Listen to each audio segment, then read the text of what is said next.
whole abduction procedure and those who do it than anybody we've ever spoken with. Your chance with him in a moment.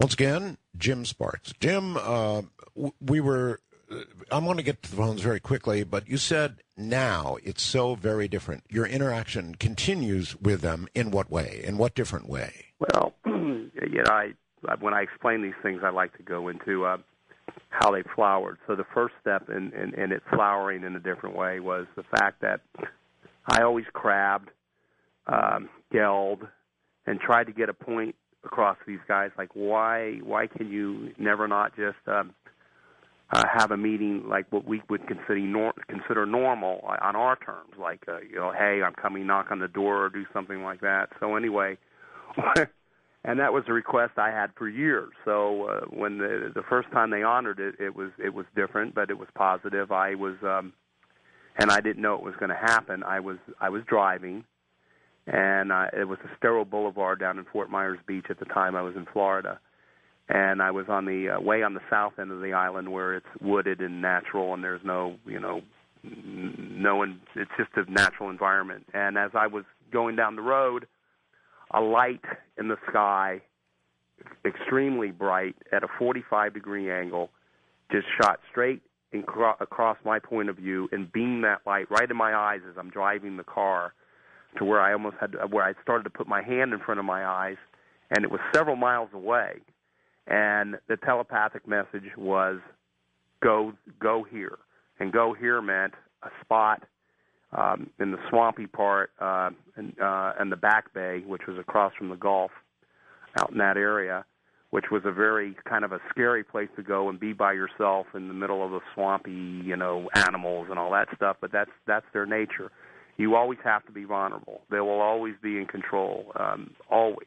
These guys, oh God, I can go on. But anyway, they leave nothing to chance. So they burnt an image in my brain, so to speak, where to go. This was the beginning of interaction on more of a normal tone. And so I drove there. I knew exactly where they were talking about, even though I never was in that spot, and it was in the woods, and it was in a swampy area, and I parked my vehicle there, and I was sitting there. And a shadow of a about 30 foot in diameter, round, circular craft. The shadow I didn't even see where it came from the sky. I just saw it hovering over my through my windshield over my car, and it was no more than, when it stopped, it just slowly descended, quiet, not a sound. And I was scared to death because, again, I was vulnerable. I was by myself, but, hey, this is different, I was telling myself. And other people have witnessed this stuff with me that I'll tell you about later, so it's just not me. I've had experiences where people have seen the craft on the beach and tripped them out. But anyway, it was late at night. It was like 1 o'clock in the morning, hardly any light, and the shadow of the ship was hanging over the car. And there was the telepathic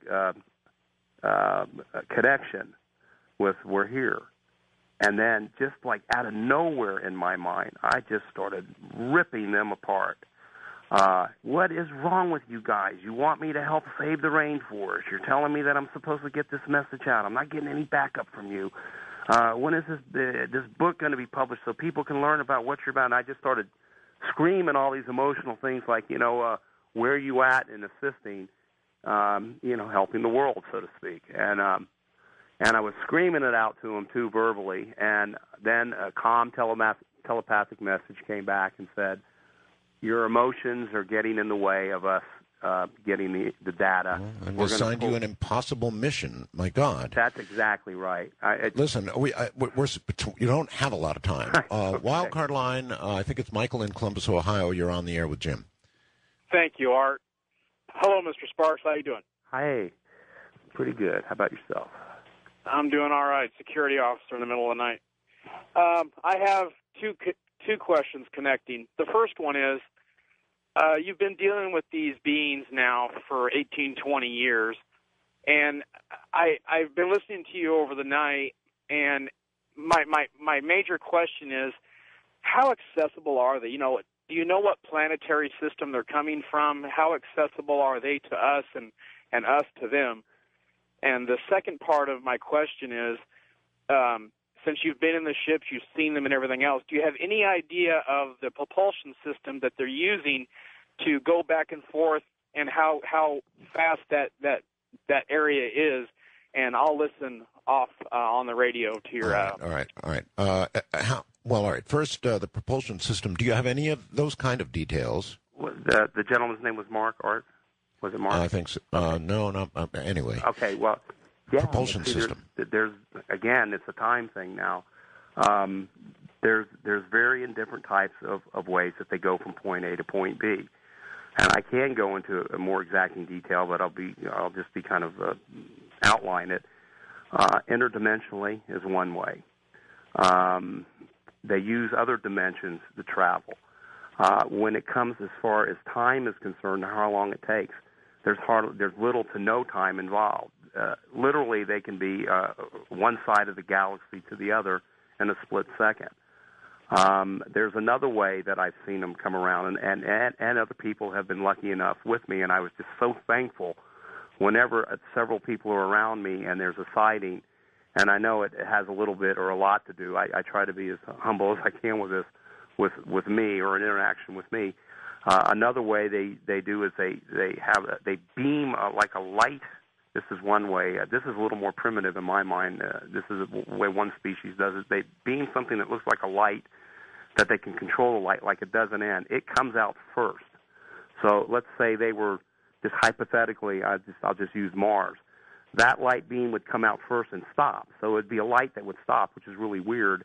And you would see that for a few seconds, and then out the end would come a craft. Another way they go is, the interdimensional thing is interesting because the laws of physics, as they naturally apply in our dimension, don't apply in other dimensions. So you can transfer the universe in no time flat. So I'm going to say interdimensionally, and something that looks, just again for time's sake, and I can get into more detail another time if you'd like, with something that beams out like a light, and then a few seconds later it pops out the end of it, a craft. And the craft is different colors as it's coming out the end. So it might be blue, it might be red, and it's sort of like orienting itself or orienting itself in this dimension, and then it'll turn white, and then it'll start reflecting light. And when it reflects light, they're here, and boom, they're gone. All right. He asked you how accessible they are, and I guess respect? I'm not sure.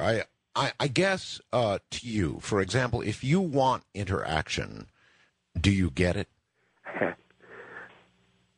There have been a few times in 18 years, and I can count these times on less fingers than I have on one hand, where I have gone through extremely, let's say, traumatic experiences where to be helpful for the phenomena and educate the public, and they within a few days they're here. But you got to understand the nature of the creature.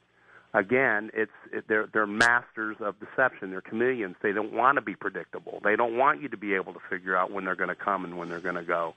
When you say masters of deception, that resonates with a lot of religious folks out there who say, yeah, I told you, masters of deception, they are the devil. Well, meaning when I say that as a chameleon, a chameleon can be, you can throw, a chameleon can be on a tree and he'll look like the tree bark. Whatever it takes. When I say deception, maybe I shouldn't be using that. I should change my verbiage. I'm not an English major. I understand. Yeah, I'm clear on the difference. Thank you. First-time caller line, Teresa in Colorado. You're on with Jim. Hello, Art. Hello, Jim. Hi, Teresa. Hi. I didn't hear the whole show, so I might have missed this part. But I was curious if the aliens gave you any information